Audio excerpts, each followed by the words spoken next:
Stock and supply. यहां से यहां कंपेयर करें, प्राइस इज इंक्रीजिंग, तो यहां से यहां कंपेयर करें, सप्लाई इज ऑल्सो इंक्रीजिंग। फिर यहां से यहां कंपेयर करें, प्राइस इज डिक्रीजिंग, तो फिर यहां से यहां कंपेयर करें, सप्लाई इज ऑल्सो डिक्रीजिंग। तो यही तो लॉ ऑफ सप्लाई है कि price, if a price of a product is increased, its quantity supplied will also increase, and vice versa, means conversely, if price of a product is decreased, its quantity supplied will also decrease। ये simple law of supply बन गया, और law of demand इसका reverse था। अब law of demand के जितने भी हमने एलिमेंट्स डिस्कस किए थे वो सारे इसमें ऑलमोस्ट हैं, बस आपको 3-4 बातों का ख्याल रखना है लॉ ऑफ सप्लाई में, वो मैं यहाँ पे मेंशन कर देता हूँ, ताकि अगर आपका वो लॉ ऑफ डिमांड वाला पोर्शन स्ट्रांग है तो उसको बस आपको इधर अप्लाई करना है विद दीज थिंग्स, तो आपका law of supply and allied topics जो है पूरे कवर अप हो जाएंगे। ऑल्दो मैं इस डिस्कशन में उनको थोड़ा सा गो थ्रू करते हुए जाऊँगा, क्योंकि वो लॉ ऑफ डिमांड हम लोगों ने डिटेल में डिस्कस किया था। अच्छा, लॉ ऑफ सप्लाई में पहली बात तो ये है कि law of supply is the reverse, ठीक है जी।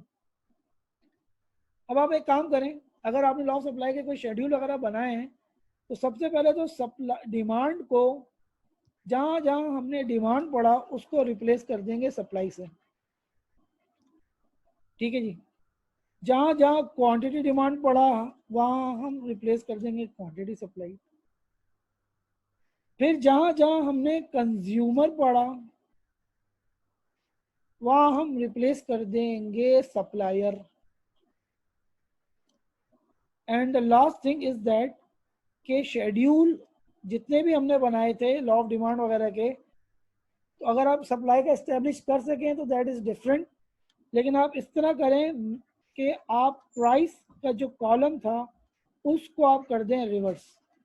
रिवर्स का मतलब ये कि अगर लॉ ऑफ डिमांड में 8, 7, 6, 5 थी, तो लॉ ऑफ सप्लाई में ये डिमांड में था, तो सप्लाई में हो जाएगा 5, 6, 7, 8 हो जाएगा, और क्वांटिटी डिमांडेड को क्वांटिटी सप्लाइड से हम जब रिप्लेस करेंगे तो वो लॉ ऑफ सप्लाई के हमारे शेड्यूल बन जाएंगे।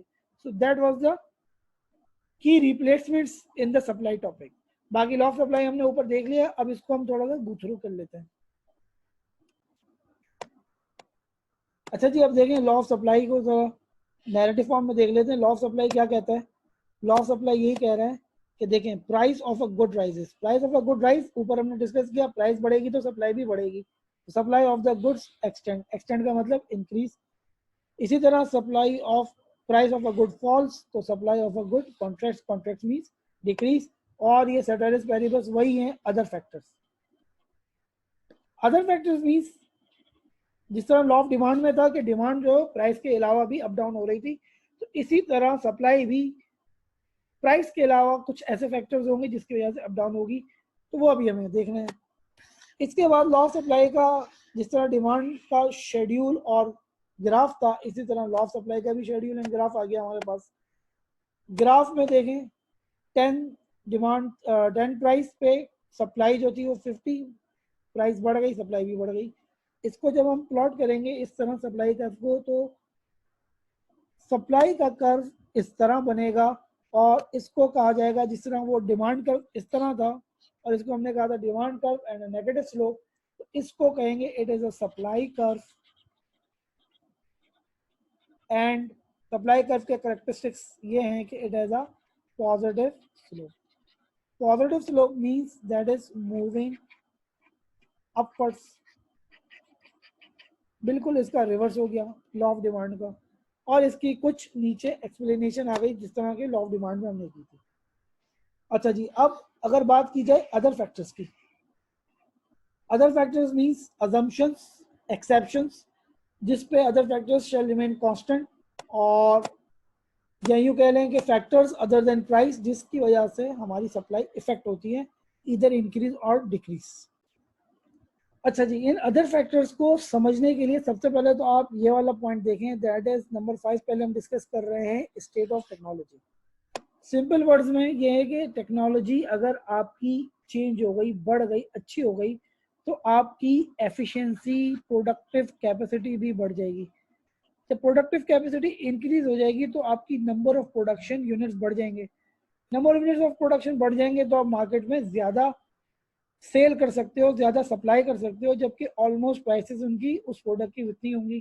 तो प्रोडक्टिव एफिशिएंसी से, स्टेट ऑफ टेक्नोलॉजी से भी आपकी सप्लाई बढ़ जाएगी डिस्पाइट प्राइस रिमेन सेम। पहले तो ये बात हो गई। सेकंड पॉइंट यहाँ पे देखें, that is price of complements in production. Complement products की हम बात कर चुके हैं कि जो एक दूसरे के साथ चल रहे हो। तो अगर एक प्रोडक्ट की डिमांड में इजाफा हुआ है तो सिमिलरली इसके जो कॉम्प्लीमेंट प्रोडक्ट्स होंगे उसकी भी डिमांड में इजाफा हो जाएगा, और जब डिमांड में इजाफा होगा तो उसकी सप्लाई में भी क्या हो जाएगा, इजाफा आ जाएगा। तो लेट सपोज अगर हम बात करें कि अगर कार्स की डिमांड में इजाफा हो गया है तो कार्स की सप्लाई बढ़ रही है, सिमिलरली उनकी फिर जो साथ साथ लवाजमात होते हैं, एक्सेसरीज होती हैं, लोग वो भी लेंगे। तो जब वो भी लेंगे तो एक्सेसरीज की, जैसे कार्स का कॉम्प्लीमेंट एक्सेसरीज हो गया, तो उनकी भी सप्लाई में इजाफा हो जाएगा। अब ये सप्लाई में इजाफा इस वजह से हो रहा है कि due to increase in the complements in the production. फिर एक और जो है अच्छी एग्जांपल अदर फैक्टर्स की, that is imposition of indirect taxes and subsidies. देखें, सब्सिडी होता है दैट इज गवर्नमेंट डिस्काउंट जो प्रोडक्शन बढ़ाने के लिए दी जाती है। अगर सब्सिडीज दी जाएंगी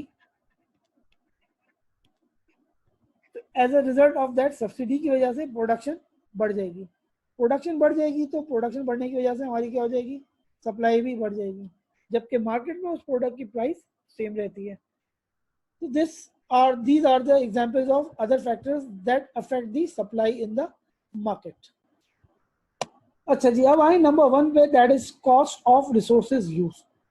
कॉस्ट ऑफ रिसोर्सेज यूज को अगर हम रिलेट करें that is state of technology से, तो ये दोनों इंटर रिलेटेड हैं। इस तरह के अगर आपकी टेक्नोलॉजी में इजाफा हो गया, बढ़ गया, प्रोडक्टिव एफिशिएंसी आ गई, तो प्रोडक्टिव एफिशिएंसी आने की वजह से आपकी प्रोडक्शन की कॉस्ट, जो आपके मेन ओवरहेड्स थे, एक्सपेंसेस थे, वो क्या हो गए, कम हो जाएंगे।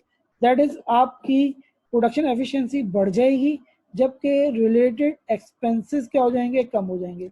एक्सपेंसेस कम होंगे तो आपकी ऑब्वियसली इससे प्रोडक्शन में इजाफा होगा, और प्रोडक्शन में इजाफा होगा तो as a result of that supply में भी इजाफा हो जाएगा। तो ये cost of resources used and state of technology are interrelated in this वे।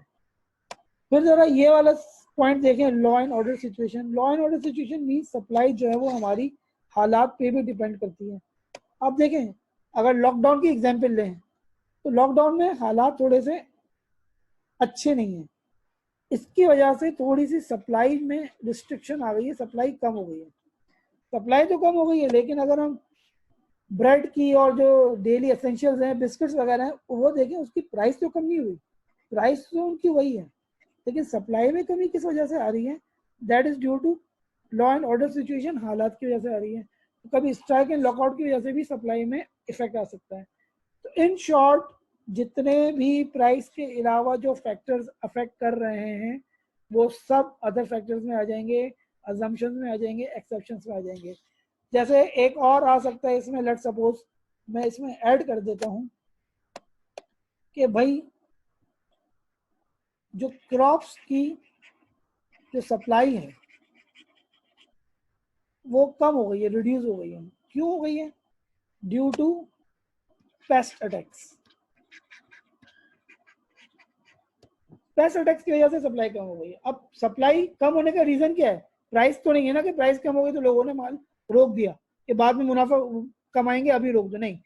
इधर सप्लाई का रीजन क्या आ गया? That is paste attacks. तो इन शॉर्ट, सप्लाई प्राइस के अलावा जिस फैक्टर से भी इफेक्ट होगी, that will be other factors. So this was a discussion about other factors which affect the supply in the market.